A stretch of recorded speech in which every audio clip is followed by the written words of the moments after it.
should the show continue? Would the show continue? What is the show? Who are we? You know, all of those themes are in the season, and then just some really silly, funny stuff.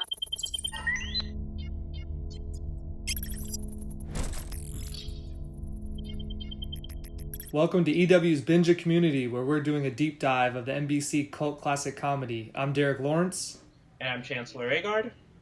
Today we've reached the end of the road and we'll be talking about the 6th and final season of Community. On this episode, we're thrilled to be joined by one of our favorite Greendale alums, Gillian Jacobs, who played the marvelous Britta Perry. But before getting into that fun conversation, Chance, how you feeling now that we're at season 6? I don't want it to end. I just want to go back to the beginning again. You know? Is there a way to do a re-binge of the binge? Like, I don't know, maybe... We have to record a DVD commentary of the commentary now, you know? Yeah, and we could, I mean, there's so many other timelines. We could definitely figure a way to get on maybe not the darkest timeline, but we could find like a medium timeline. Aren't we there already, though? That's true. That is a good point. Is this the darkest timeline? Sorry, easy joke. Yeah, yikes. Well, yeah, for you, just before we get to Gillian, season 6, what stands out for you, or kind of, or what were you interested in with what we talked to Gillian about? I remember when this came out, like, watching it on Yahoo Screen, which was a weird experience. But I think rewatching it now, the thing that stands out to me now is sort of how it very much is about, like, endings and accepting the uncertainty of the future and also growing up, which feels very much apropos since this was the show's last season. It's funny you bring up the Yahoo Screen part of this, you know, so it gets canceled after season 5 on NBC, and Yahoo Screen picks it up to at least get us to the first part of the hashtag 6 seasons in a movie. And yeah, I remember like going to Yahoo Screen every Tuesday or whatever, whenever they would load it, and watching it on there. And rewatching these episodes, I kind of was like, did I watch all of these in the moment? I was like, did I miss a Tuesday going to yahooscreen.com and seeing some of these episodes? Because some of them felt kind of new to me a bit. I don't know, did you have that? I definitely did not remember watching Grifting 101. Like, yeah. All the other ones I remembered to some extent, but that one was the first one I was like, what is this? Yeah, and that's one we'll get into in our chat later on, because I don't know if I remember watching that as well, but I'm glad that I did now, because I really enjoyed it. So now let's go to our interview with Gillian Jacobs, but stay tuned after that for me and Chance to go in depth on season 6 as a whole. Today we're talking season 6, and we're joined by one of our favorite Greendale alums, Gillian Jacobs, who played Britta. Gillian, thanks for joining us. Thank you for having me. Yeah, so obviously, like I said, we're doing this binge of Community for 2 reasons. A, we're all stuck inside during this weird time and looking for things to watch. And thankfully, and coincidentally, at the same time, Community landed on Netflix. So have you already noticed like a resurgence in fans talking about the show? Oh yeah, absolutely. I think a ton of people are watching the show. Some people are rewatching it, and hopefully new people are finding it too. Since it went up on Netflix, have you had a chance to go back through yet? I watched a bunch of season 6 in anticipation of us talking today, and it was really, really fun. I think it's been like 5 years since we shot that season. You know, I tend to think that I remember everything, but I'm realizing that I've forgotten a lot of stuff, so it was really fun to go back and watch it again, because I haven't really seen it since it came out. Did you have a big takeaway after kind of rewatching some of season 6? Maybe something you forgot or something that kind of stuck with you now rewatching it? It's a little melancholy, season 6, you know, and I really feel for Abed watching it. But I also think it's really funny. I think that there's some really, really funny stuff in season 6. I think that Jim Rash is like kind of the star of season 6, at least the episodes I watched, like Dean Pelton and saving the school and what is the school and should it continue and can it continue? You know, once again, it's grappling with all sort of the meta themes of what it was like for us to be doing the 6th season on a new platform with cast members who had left, and should the show continue? Would the show continue? What is the show? Who are we? You know, all of those themes are in the season, and then just some really silly, funny stuff. And I think looking back, realizing that like not being on network television anymore allowed us to just do whatever. You mentioned how this 6th season there were several cast members had departed. new casters joined with Patrick Brewster and Keith David. I mean, for you, what was it like for you and the rest of the cast to sort of process, I guess, how much the show had changed, both the show itself and also like losing so many original cast members as seasons went on? I think we got used to change by that point because it'd been going on for several seasons, whether it was Dan leaving and coming back or cast members leaving. You know, it was even, I think, surreal for us because we shot the first 5 seasons at Paramount on the same stages, and then because we got canceled by NBC and brought back by Yahoo so late in the game, we lost our stages at Paramount. And so we were shooting at a completely different place, which is why you don't see those classic shots of us exiting the library anymore, because we didn't have the ability to shoot that because we were in a basement. We were shooting in the basement of what had been a parking garage that was converted into sound stages, and we really realized that the first time we used smoke in a scene, and it set off all the fire alarms, and we had to evacuate. And we're like, we're shooting in a basement, and this feels very community. But we could shoot, I don't know if you noticed, there were a big increase in the number of scenes in parking garages, because there was a parking garage right by us. So we gained some things. I heard there was no paintball. I heard it's banned. Well, you can't believe everything you hear. Okay, you just asked if I heard something, and now you're invalidating the whole...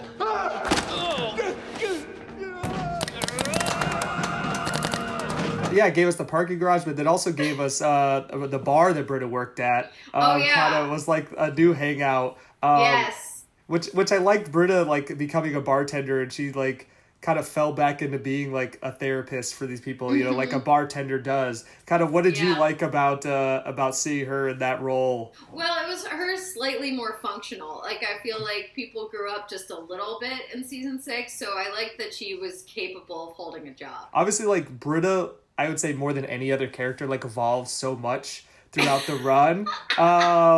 Really, like, I felt like they, which I think was a lot of credit to like, you and the writers, right? They kind of saw, like, how you played the character and what you could do, and kind of went towards that. And, like, Britta just became this totally different person. Not different person, but, like, a lot different than maybe she was set up to be in the pilot, in the original kind of, like, story. What did you most like about the evolution of that character? And that's another thing I noticed when I was watching season 6 again, is, like, I'm really having fun as a performer, which is like a weird thing to comment on your own performance. But I see, like, how goofy I am, and I think when I started the show, the character was not like that, but also as an actor, I felt the least experienced in terms of comedy. You know, I had not really done comedy ever before the show, and I'm in scenes with Donald and Jim Rash and, you know, all these people who were incredible. So I think I was very intimidated by it early on, and I would get kind of nervous if they gave me a big set piece to do. Like, I remember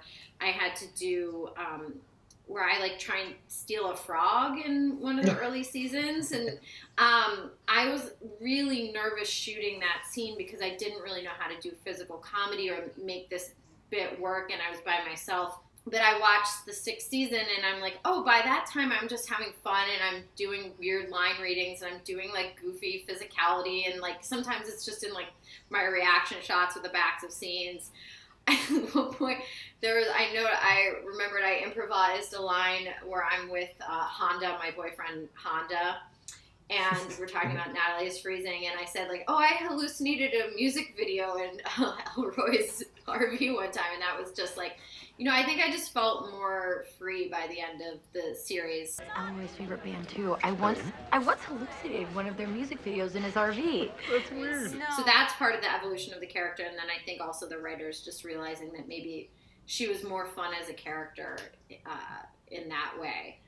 You mentioned Honda, your boyfriend who was previously Subway. I guess, how did you feel about their, again, very weird dynamic? Yeah, it's interesting to watch Britta completely sell out her principles for love. As an anarchist, I'm then becoming a corporate shill.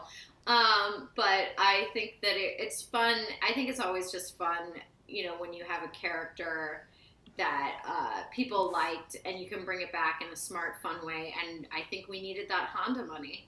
for something that was a real necessity for us as a show, I think Dan did it in such a brilliant way that I think the fans actually didn't mind whether it was the KFC chicken bus or Subway or the Honda. I felt like Dan was the perfect person, to tackle that kind of like corporate sponsorship, product integration, and I mean, kudos to those companies too, because they let him get away with a lot. One of the big arcs of season 6 for Britta is being reunited with her parents, which is played by Leslie Ann Warren and Martin Mull, and they were so great, and it was such an interesting dynamic between the three of them. What did you like about getting to explore that side of Britta and kind of her fractured relationship with her parents?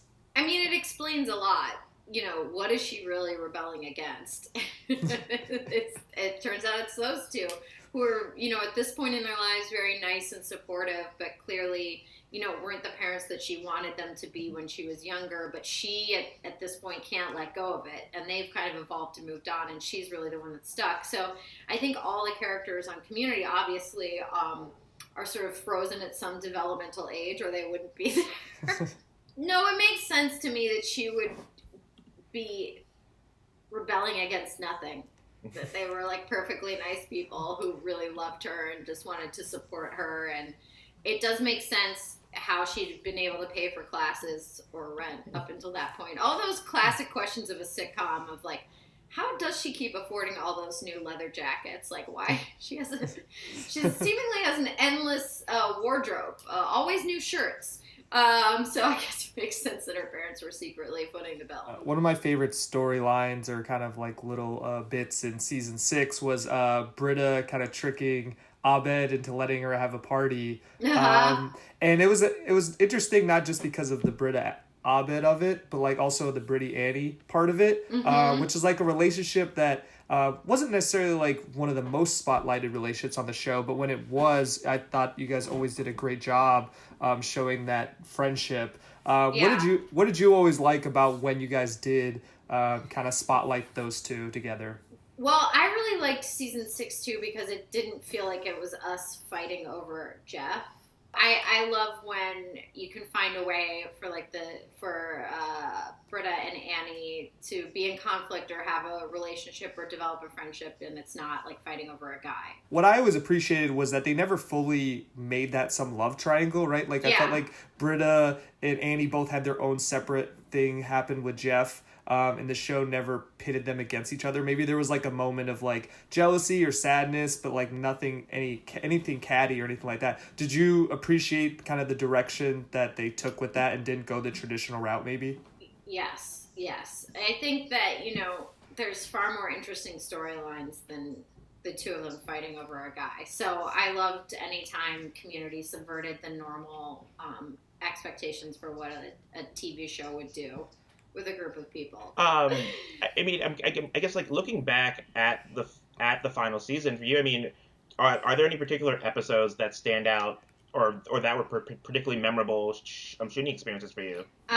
Well, I just watched this morning the like fake sci-fi movie. He's a spy! I'm an evil spy! Let's stop, he's a spy! Looks like a spy. You went with it.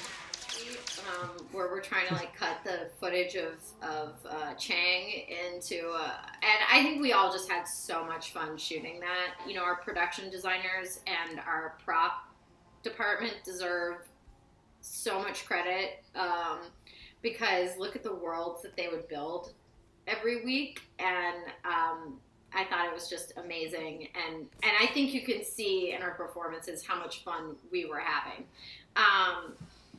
I love Portuguese Gremlins, a tag that I'm not even in, but that was really just like the beauty, I think, of this 6th season and doing it for Yahoo was that they let Rob Schrab make a trailer for a fake movie, which is like, I think something that Rob Schrab does unlike any other.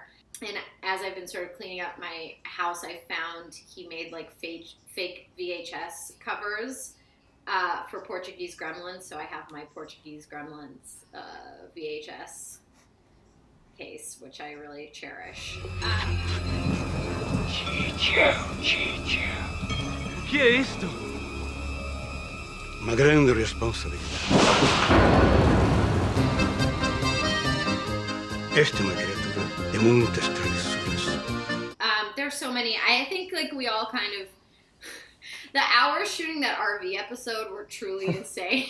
And that's why I think my performance as Space Elder Britta may have an extra twinge of, I don't know what you want to call it, because I think it was like 5 a.m. when we shot that. And I was so tired that, you know, those were the moments that were kind of difficult at the time, but really bonded us as a group. And so, you know, I think even the things that were really difficult to do, we look back as moments that kind of brought us all together. It felt fitting that you guys kind of towards the end of the year did one final paintball episode. What did you always enjoy about getting to do those paintball episodes? You know, it was fun, I think, for all of us to dabble in different genres, and it felt like we were really pulling something off every time that we weren't quite sure if we could do, given the constraints of time and budget and everything. And so it always just felt like an accomplishment. And then obviously the gratification that, you know, the audience seemed to really like those episodes too. I don't know how many men you have left in your game, but if you're leaving this room, it needs to be a small army.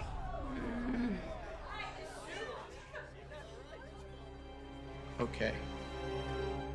I agree.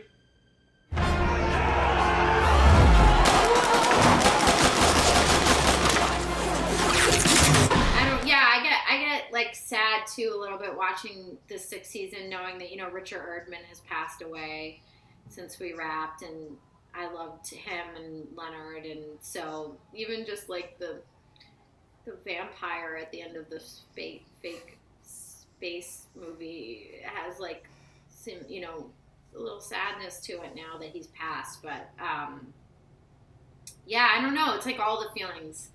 You feel all the feelings for this show that on the surface is, you know, could have been just another sitcom, but somehow it became something else. And as you said, like beneath the surface, though, there is like a lot of emotion going on in a lot of these stories. I think that really comes through for me whenever I rewatch the series finale, which I think is great.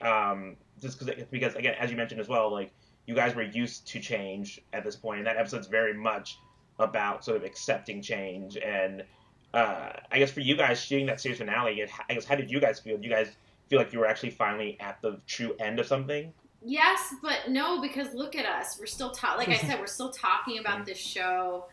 You know, there's the prophecy of the hashtag that has yet to be fulfilled. Will it ever really be over? Is there an end? Our contracts were all up at the end of the 6th season, but there was a moment in time in which I think Yahoo wanted to do more. So it was like, is it over? Is it not? We haven't done the movie. Does anybody want to do the movie? Will the movie ever? I mean, will it ever be over? I think the thing is that thankfully we as a cast really did love each other, and we loved spending time together, and that makes it feel like, you know, a real gem of experience, no matter the difficulties and whatever else happens, that we got to experience that period of time together. And I think that's what the series finale is about too. You guys doing an unauthorized finale in here? Not cool. Abed, I know it gives you comfort to see everything through that meta lens, but we were just saying goodbye to the room. For season 6. Season 7, who knows? It's out of our hands. Too many variables. Cool. Kind of wrapping up, I mean, you mentioned, I mean, it's the whole thing is 6 seasons in a movie. I mean, now that, you know, this is season 6, so we got to that half of it. We checked off that part of it. A movie, is that something, I mean, obviously you guys get asked about it all the time, and like as an actor, you can't obviously do it until there's like a script and someone wants to make it. But like, is that something that you and the cast and like the crew talk about and hope that one day can happen? I think we're all down for it. Yeah, I mean, I think that we would all be happy to do the movie. It just requires a script and a budget. So I think if there was a movie, we would all do it. I don't want to speak for everyone. I would do the movie, absolutely. You know, I feel very lucky to have gotten that pilot. I mean, like, I get so sentimental when I talk about this stuff because, you know, for all of us, this could have, you know, gone a different way. I could have not gotten the part. You know, I think it was a real special combination of people and time. So, I have props from Community in my house. Do you want to see some? Oh, please. Yes, please. Hold on 1 second. So, At one point, I think they thought we were canceled, and one of the producers gave me props that he probably should not have given me, which there are 3 of them. They were in Troy and Abed's apartment, and they sat on a shelf. I've got them. I have the sombrero that I put on the frog. And then I also have the Michael Haggins, who wrote Daybreak autographed CDs for all of them. And I want to, like, you know, auction these for charity. I feel like it'd be a great moment in time to raise some money. So you guys, I know Entertainment Weekly is the premier prop auction site on the web, so if you guys could help me set that up, I've got some things. I don't know, I feel like, you know, they'll bring people a lot of joy. I've had this barrel for a number of years. I think I'm ready to give it a new home. Thank you so much to Gillian for joining us. Chance, now this is a question, you know, with each episode, each season, I've been putting to you and the guests, when thinking of that specific season, what comes to mind first? So with season 6, where does that have you going? I think 2 places, and the second place we'll get to later, which is the finale. But the first thing, I guess, is the addition of Patty Brewster and Keith David, who I think, when I rewatched it, I was surprised by how well they fit into the show as new additions, coming in to fill voids left by Yvette Nicole Brown and Donald and Chevy Chase. And by the end of the season, like, in the finale, like, when Elroy leaves, he's like, maybe I'll be back. I don't know. Probably not. It's sort of like, well, I kind of hope he comes back, you know? Like, because Elroy was fun. So was Frankie. And I also think it was really cool that they were very much aware that Frankie was very similar to several of the characters already, and being aware of that, I guess. Yeah, I also enjoyed that. I don't know if it was coincidence or it was done on purpose, but the fact that both of them had technically already been a part of Community before joining, both those actors. Mm-hmm. Paige Brewster had appeared on, I think it was a season 3 episode. She was like was it season 5? She was the head of the IT department, and then they even make a joke at one point in season 6, being like, I keep emailing the head of IT, but I just keep getting bounce backs or something like that. And then Keith David had narrated, so it kind of was funny that they both ended up on the show. And like you said, they both seamlessly fit in, which is like not always the case in like a aging comedy where you bring in new people. Like my roommate was watching like That 70s Show, and like in the last season of that, they tried to bring in a new character to like basically replace Topher Grace, and it like did not go well. Yeah. So the fact that they were able to do that here and do it so successfully. Yeah, exactly. There you go. So that was pretty seamless here. Dean Pelton, I know how susceptible you are to advertising. Would you say I'm a level 7 susceptible? No, because why would I? Because that's Moon Man talk. What was your favorite episode of the season? I mean, there's some really good ones, and that for me there was a lot of options. So what to you stood out as like the best episode? I feel like you know mine already, which is the finale. So I guess I'm guessing yours is not the finale, so we can do yours first, and then chronologically then get to the finale, I think. Yeah, so for me, you could easily go with the finale, and when you told me you were going to go with the finale, I could have stuck with you. But I decided to go with what you mentioned in the intro, which was Grifting 101.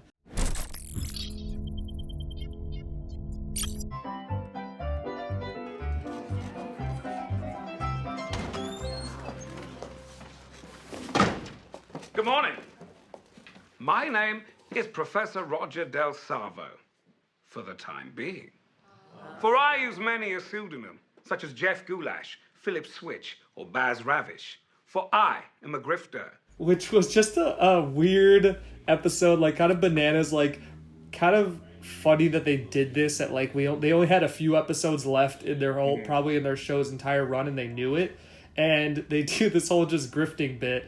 And Matt Berry, who plays kind of the professional grifter Professor DeSalvo, he was just so good in this, and I loved. I always like when Britta comes out on top, and Britta ends up kind of being the mastermind and the key to this whole thing. And then just them chanting at the end, like grift, grift, grift, and just celebrating when they pulled off the griff.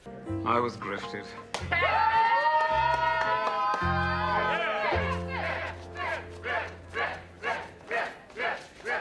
Why are you even here? Who called you? Nobody. I take macrame after work. They know that. Sorry you got grifted. Let me know if you want to press charges and if you could think of what those would be.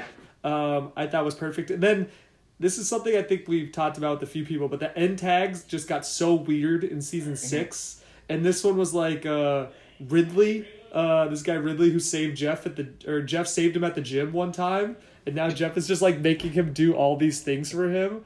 It's just like weird, and like there was almost like these little vignettes. They were like, because they weren't just like the normal tags length from like the first few seasons. They were like 3 minutes.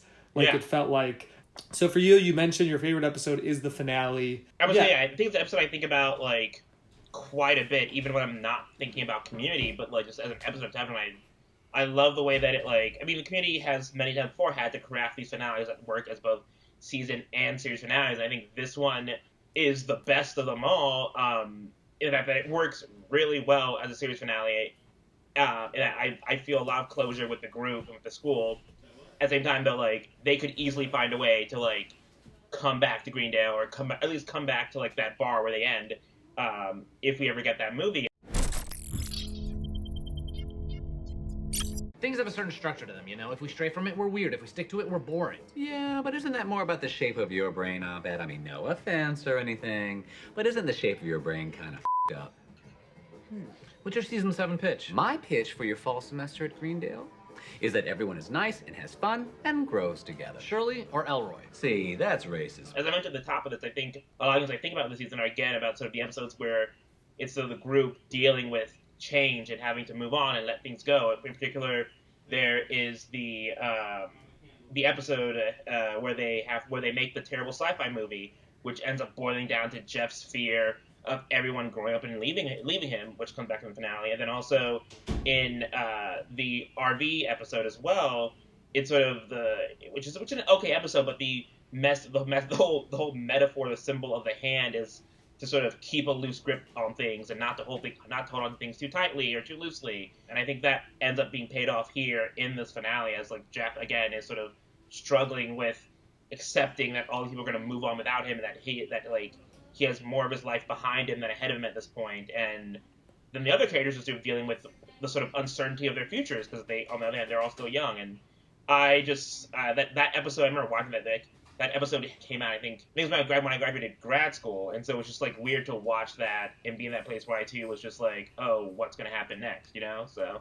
Yeah, and I love the way they framed the episode being like, what would a season 7 look like and what was everyone's pitch. And there was some like really funny ones, and there were some like not as funny ones, some dark ones, but then like it just kept getting more and more sentimental, like then really building to like Jeff thinking about coming home to Annie, right? And which, as we've talked about with really a lot of the cast, whether it's Joel or Gillian or Allison or Dan, just like they never really fully committed to those two as a couple or Britta and Jeff as a couple, and yet still like you really felt that at the end. And then when you get to the present, not just Jeff imagining a different future, but I forgot Jeff and Andy kind of had such a moment there in the study room one last time before the rest of the group shows up. And then when they do show up, it's like, we get the classic kind of like Jeff Winger speech to bring it home. And it like really hit. I think he's like, you saved my life and changed it forever, which is like, really, really hit home for me and felt like that had been earned throughout those 6 seasons. I completely agree. Yeah. And then it gets to, I know you especially enjoy, that's technically not the actual end of the show, because as I talked about with these tags, like they kept just getting weirder and weirder. and more surreal and meta. And then, I mean, none of that could have topped what they did here in the finale and what Dan Harmon specifically did. So kind of talk about that. Well, I mean, the finale is sort of like, it's like Community in a nutshell, as this episode is in a low. It's like this family's playing a community board game where there's like a snow globe joke, which is a joke about the St. Elsewhere finale, and then like they discover that the game comes with like a tiny version of the finale script, and they realize that they were just created for a joke and they don't really exist. And as they sort of reckon with this existential crisis, Dan Harmon goes on this like voiceover, sort of the fine print of this game that reads as sort of like a self-critical meta, whatever you want to call it, just like on the entire show as a whole, where he's like, some episodes may be too funny to be immersive, or too immersive to be funny, or too conceptual to be funny. Characters may get together, break up without any regard to the audience, and eventually comes down to like talking about himself as well, and it just feels like very, again, on brand for this show. And it's something I still think about. Yeah, it manages to be very dark and very sweet at the same time. Yeah. Fake commercial may end with disclaimer gag, which may descend into vain Chuck Lorre-esque rant by narcissistic creator. Creator may be unstable. Therapist may have told creator, this is not how you make yourself a good person. Life may pass by while we ignore or mistreat those close to us. Those close to us may be those watching. Those people may want to know I love them, but I may be incapable of saying it.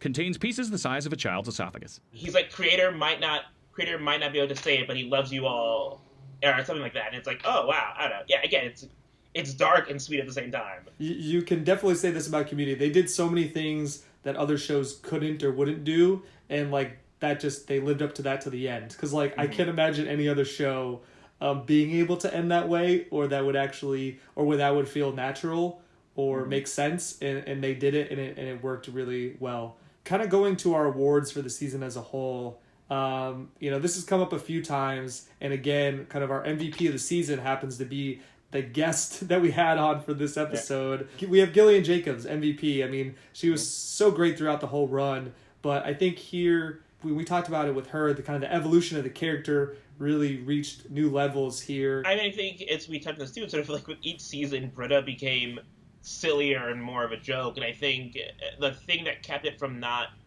working against the show is because of Gillian's performance. Even just stuff with like her parents, and it was episode 2, episode 3, where she gets on like, where she steals the kid's bike and like rides off. It's just hilarious, and like should like undercut that character significantly, but it doesn't. They did such a great job in Gillian specifically with adapting that character and making her something very different. Because the Britta we meet in the pilot is definitely not the same Britta we have here in the finale, and that's for the best, because I don't know. I mean, you like that character early on, but there's not really like what's special about her, what's different than any other sitcom where the guy is pining after the beautiful, girl. Then we've been doing our B student corner, and I feel like we've hit a lot of the big ones. And sometimes whoever we pick, it's just a coincidence what season we're talking about them in. But this one's kind of perfect for Garrett in season 6. Eric Charles Nielsen, who plays Garrett, because I think it ends up being the penultimate episode. Wedding videographer, yeah. Yeah, where it's at Garrett's wedding, and it's just he ends up by the end we realize that he's marrying his cousin. So that's a roller coaster in itself. I like the fact that the show sort of like took his whole like proposal thing seriously in a way. Like, I mean, it's a joke. Like, I don't know. I don't think it, at least to me, I didn't feel like it was like making fun of him. I like that you said like the joke wasn't like necessarily on Garrett in that wedding episode, because this is also someone that I think it was Troy once described him as that guy's just a mess. It's like God spilled a person. Like, which is like such a great line, but the fact that like they would make that line about someone and then the joke wasn't just always on them, and that he got his happy ending, probably maybe more of a happy ending than any other person on the show, even if it does mean marrying your cousin. Will you be my legally incestuous wife? Yes. Everyone stay and eat cake or go to hell. Yeah, way to go. All right, Chance, we talked about our favorite episodes, but as in every episode, we've had Dan Harmon popping in to give the one he especially liked, or one that stood out to him. So let's hear what he had to say for season 6. Season 6. I will say, like, because I started binging after the G.I. Jeff, so I flowed into season 6, and I just, the one episode that I feel bad about is the first one, Ladders, where it's because me and McKenna were trying so hard to, like, service all of this stuff that when you watch the episode, you might think, what do you mean? Why were you trying to service anything? It's like, it's amazing the list of stuff that we were trying to accomplish. We felt this compelling need to justify why there would now be a support beam in the cafeteria, because we had moved our stages to, we had started shooting at CBS Radford lot, and we were below Parks and Rec shooting in this basement. And so now we were going to have this beam in the middle of the cafeteria. And Chris and I we felt like we had to tell a story that justified it. And it turned out no one was ever going to care about that beam. But we did it with that very funny, like, Frisbee cold open. But then that dovetails into this, this crazy introduction for Paget Brewster's character. The amazing thing about that season is after that episode's done and Chris and I have finished doing this weird self-flagellating, like, sweaty work of, like, kind of setting up the season it's like the next episode, and as I can't remember how far I watched, but just one after the other, I'm really proud of that season. I mean, you shouldn't have to say considering after a qualifier, but it is true that having lost almost half of our cast and replacing them, it's like we just hit the jackpot with Paget and Keith David. They were great new characters, great new actors, and the stories were really good. Like after that, I didn't get as far as basic RV repair in palmistry, which I remember being kind of the height of my insanity. I remember that was like definitely an example of writing pages and running them down to the set. And we had this misguided notion that we could shoot a fast, easy, under budget episode by setting it in a Winnebago. It was this incredibly naive instinct that, like, well, we'll do even better than a bottle episode. The bottle will be really small, which makes it incredibly difficult because you have to saw a Winnebago in half and, like, be able to fly out wings of it to turn it into 3 different sets because you have to cover all the things in there. It was like, you idiot. And then on top of that, it's like, well, yeah, you set it in a Winnebago outside the actual world, which is going to involve, like, drone shots of the thing driving on the road. Not to mention the fact that then I just decided one night that it was going to be this weird meta thing with Abed confronting his fear of nonlinear storytelling. I'm kind of scared to watch that one. This really was a great binge. I'm glad we were able to watch the episodes, and I think people are going to really enjoy whether they're rewatching or watching for the first time. As we talked about in our very first episode, like, the reason we did this is because we really feel like this is Community landing on Netflix, especially at this time, this weird time, is going to land a lot more buzz for the show. That the buzz that it hadn't had in a while, just because the way people are watching older shows, just you had to be on Netflix to really be in the conversation. And hopefully this catapults it up a level, and maybe we'll get that second part of the hashtag. We'll get the movie since we now have gone to 6 seasons. All right, well, that's all the time we have today. I'm not even going to try and replicate Dan Harmon's dark and emotional monologue in the sign-off of Community. So I'll just say thank you for watching with us and watching us, listening, watching Community, all of that. Indulging us. Yes, indulging us, exactly. Yeah. Hopefully, like I said, hopefully we're one step closer to completing the prophecy of hashtag 6 seasons in a movie. Class dismissed.